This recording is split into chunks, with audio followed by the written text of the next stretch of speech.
এই হলো সিলেটের হরিপুর। এখানে 1955 সালে প্রথম গ্যাস ক্ষেত্র আবিষ্কার হলো এবং 1957 সালে এখান থেকে গ্যাস উত্তোলন শুরু হলো। বাংলাদেশে এ পর্যন্ত 29টি গ্যাস ক্ষেত্রের সন্ধান মিলেছে, যার ভিতর 20টি থেকে গ্যাস উত্তোলন চলতেছে অনবরত। বাংলাদেশের বৃহত্তম গ্যাস ক্ষেত্র হলো তিতাস গ্যাস ক্ষেত্র। সব থেকে বড় গ্যাস ক্ষেত্র এটা ব্রাহ্মণবাড়িয়ায় অবস্থিত। সেই জন্য এখান থেকে ঢাকা বা তার পার্শ্ববর্তী এলাকায় এখান থেকে গ্যাস সরবরাহ করা হয়। আরেকটি গ্যাস ক্ষেত্র হলো বিবিয়ানা, যেটা হবিগঞ্জ অবস্থিত।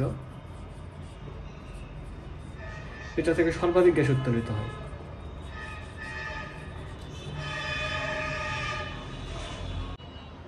অন্য একটি গ্যাস ক্ষেত্র ট্যাংরা টিলা,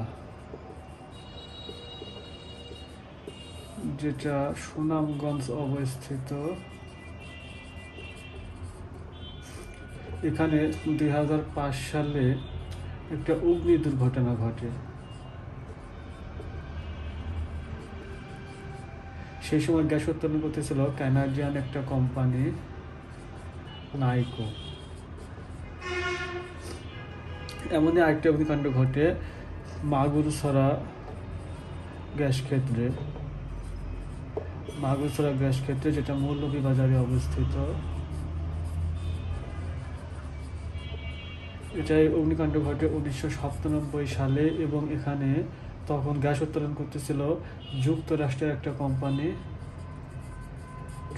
কোম্পানি অক্সিডেন্টাল। বর্তমানে বাংলাদেশকে 48টি ব্লকে বিভক্ত করে গ্যাস উত্তোলন কাজ চলতেছে, যার ভিতর স্থলে ব্লক করা হয়েছে 22টি এবং সমুদ্রে ব্লক করা হয়েছে 26টি।